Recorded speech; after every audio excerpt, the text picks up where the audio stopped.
Graça e paz a todos, amigos, amigas, irmãs e irmãs. Aqui nos encontramos para juntos estudarmos a Bíblia. Ficamos felizes, agradecidos a Deus por Ele nos conceder mais este dia de vida e também estes momentos para juntos meditarmos em Sua Palavra. Agradecemos a todos vocês que estudam a Bíblia conosco a cada dia, vocês que compartilham esses estudos com outras pessoas. Agradecemos também a todos vocês que são inscritos no canal Hora Tranquila no YouTube e ainda agradecemos a vocês que nos escrevem dizendo de onde estão estudando a Bíblia conosco. Mandamos aqui um alô especial para o Raimundo Nonato e Kátia, são do Rio de Janeiro. Também Liduína Souza é de Ananindeua, no Pará. Luiz Antônio é de Piracaia, São Paulo. Maria São Pedro é de Porto Seguro, Bahia. Raquel Reis é de Três Lagoas, Mato Grosso do Sul. Maria José é de Juiz de Fora, em Minas Gerais. E todos os demais que nos escrevem, queremos agradecer e sempre mandaremos alô para vocês. Iremos orar. Santo Deus e eterno Pai que estás nos céus, aqui estamos, diante da Tua presença, agradecidos por nos conceder mais este dia e também estes momentos para estudarmos a Tua Palavra. Pedimos que o Teu Espírito Santo esteja presente na mente de cada um, que possamos entender a Tua Palavra e tomar a decisão de colocá-la em prática em nossa vida. Abençoa, Pai, todos os que estudam conosco e que passam por algum momento de angústia, aflição, tribulação, dor, sofrimento. Tu conheces cada um, sabes as necessidades, derrame as Tuas bênçãos e que permaneçam firmes na fé, confiantes na Tua Palavra, em nome de Jesus. Amém. Estamos aqui para continuarmos o estudo desta semana, onde nós estamos falando sobre os enganos do tempo do fim, enganos que Satanás está intensificando cada vez mais, levando pessoas que são cristãs, mas que não estudam a Bíblia, a duvidarem da palavra de Deus e a crerem em mentiras. É isso que acontece. As pessoas não estudam a Bíblia e creem em mentiras. Assim como nós estamos vendo acontecer em várias partes do mundo, no meio político, a mentira está tendo crédito e a verdade está sendo pisada a pés e as pessoas não querem ouvir o que é correto, o que é certo, fazer o que é certo, mas querem andar pelo caminho errado. Isso em todos os aspectos da vida da pessoa e também na política e na igreja.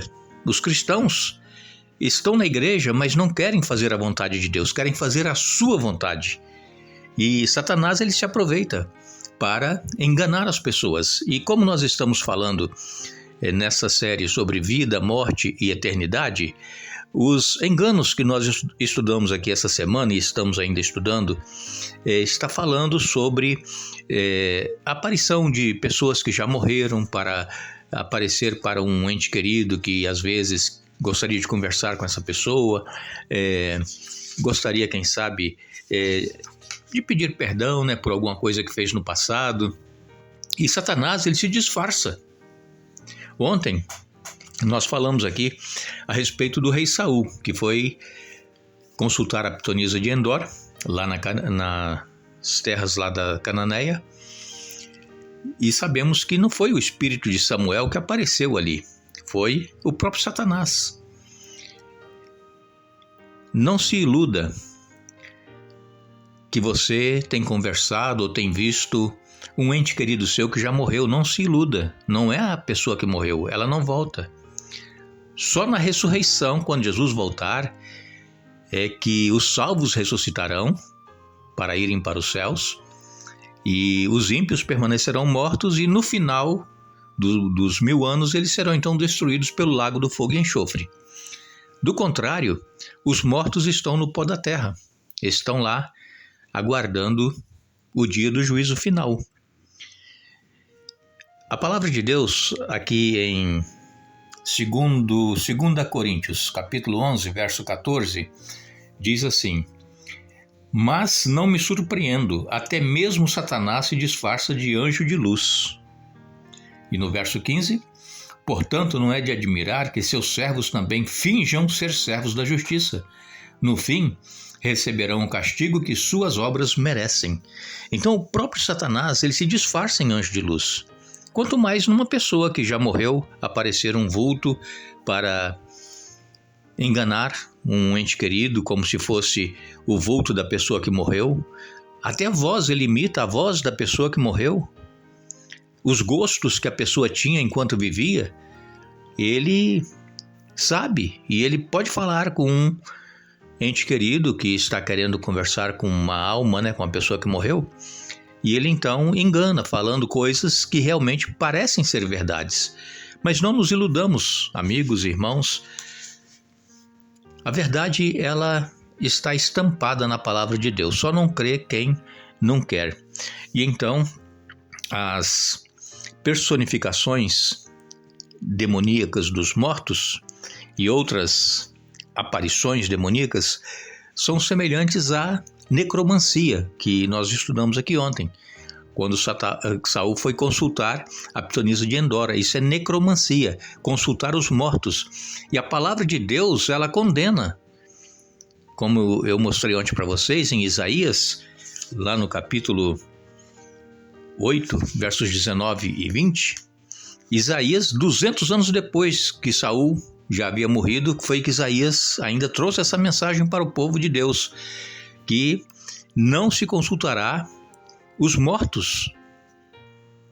Os vivos não devem consultar os mortos, porque essa prática Deus abomina. Essa prática era a prática, e é ainda hoje, dos pagãos, das pessoas que não creem em Deus, no poder de Deus.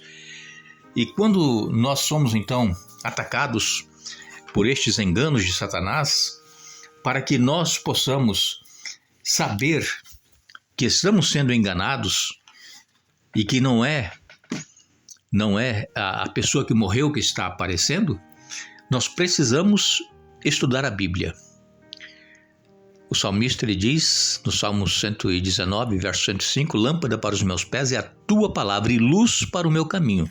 Aqui está claro, na palavra de Deus, o estado dos mortos. Eles estão na sepultura aguardando a ressurreição. Não saiu uma alma, se desprendeu do corpo e está por aí. Nada disso é verdade. Mas para que nós possamos nos defender desses ataques, desses enganos de Satanás, nós precisamos usar a armadura completa que Deus nos oferece. E o apóstolo Paulo, em Efésios capítulo 6, nos versos 10 até o verso 18, ele escreveu uma palavra final: sejam fortes no Senhor e em seu grande poder. Vistam toda a armadura de Deus, para que possam permanecer firmes contra as estratégias do diabo. Pois nós não lutamos contra inimigos de carne e sangue, mas contra governantes e autoridades do mundo invisível, contra grandes poderes neste mundo de trevas e contra espíritos malignos nas esferas celestiais. Portanto, vistam toda a armadura de Deus para que possam resistir ao inimigo no tempo do mal. Então, depois da batalha, vocês continuarão de pé e firmes. Assim, mantenham sua posição colocando o cinto da verdade e a couraça da justiça. Como calçados, usem a paz das boas novas, para que estejam inteiramente preparados. Em todas as situações, levantem o escudo da fé para deter as flechas de fogo do maligno. Usem a salvação como capacete e empunhem a espada do Espírito, que é a palavra de Deus. Orem no Espírito em todos os momentos e ocasiões. Permaneçam atentos e sejam persistentes em suas orações por todo o povo santo. Efésios capítulo 6, versos 10 a 18. Precisamos da armadura do cristão. Sem essa armadura, nós seremos alvo fácil do inimigo, seremos enganados.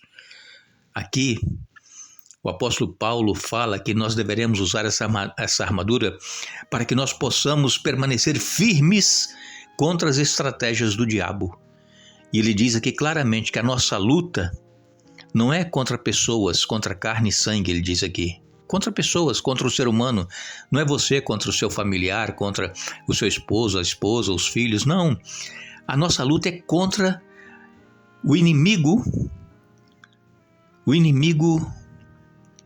espíritos malignos que estão nas esferas celestiais. Essa é a luta que nós enfrentamos. Então, se algo está acontecendo com você ou com a família, saiba que quem está por trás disso é o inimigo, é Satanás. São aqui os governantes e autoridades do mundo invisível contra grandes poderes neste mundo de trevas. Essa é a luta que nós enfrentamos. Agora, para vencer essa luta, nós precisamos vestir a armadura que Deus nos oferece para que possamos resistir ao inimigo. Se nós não usarmos esta armadura todos os dias, nós seremos derrotados, seremos enganados. Quando ouvirmos alguma voz pensando que é alguém que morreu, se nós não estamos vestidos com essa armadura do cristão, nós seremos enganados. Satanás, ele é astuto. Satanás, ele quer levar as pessoas para a perdição. Este é o trabalho dele. E então o que nós precisamos fazer? Deveremos colocar o cinto da verdade. O soldado, naquela ocasião que Paulo escreveu, eles usavam essa armadura para se defender dos ataques do inimigo. Eram inimigos de carne e sangue, mas Paulo trouxe isso para a esfera espiritual. A nossa batalha não é contra pessoas, é contra as potestades das trevas espirituais da maldade. Ele diz aqui claramente. Então precisamos o cinto da verdade. O soldado colocava aquele cinto largo para proteger aqui o seu ventre para não ser atacado por uma flecha. Também ele diz que nós deveremos colocar a couraça da justiça, aquilo que é colocado aqui no peito para proteger o soldado naquela ocasião. A couraça da justiça, essa justiça é a justiça de Cristo, não é a nossa justiça. A nossa justiça é como trapos de imundícias. E também ele diz que nós deveremos calçar os nossos pés com a paz das boas novas e que nós estejamos sempre preparados em todas as situações. Deveremos levantar o escudo da fé. O soldado também tinha o escudo para se defender enquanto ele estava lutando com uma mão, com a espada, a outra ele tinha o escudo para se defender do ataque do inimigo. E então ele diz aqui: usem o escudo da fé para deter as flechas de fogo do maligno. Usem a salvação como capacete e empunhem a espada do Espírito, que é a palavra de Deus. Irmãos, se nós não estamos usando essa armadura dia a dia, orando, estudando a Bíblia, procurando conhecer a vontade de Deus, nós não resistiremos. Nós seremos derrotados pelo inimigo. Que Deus nos abençoe, que Deus nos ajude a buscá-lo cada vez mais. Estamos vivendo tempos difíceis, trabalhosos, penosos. Os ataques estão se intensificando, os ataques de Satanás. Vamos nos revestir de toda essa armadura para que possamos resistir no dia mau. Que Deus nos abençoe. Retornaremos amanhã para concluir o estudo da semana.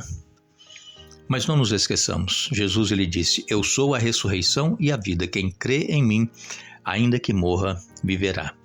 João capítulo 11, verso 25. Que Deus nos abençoe.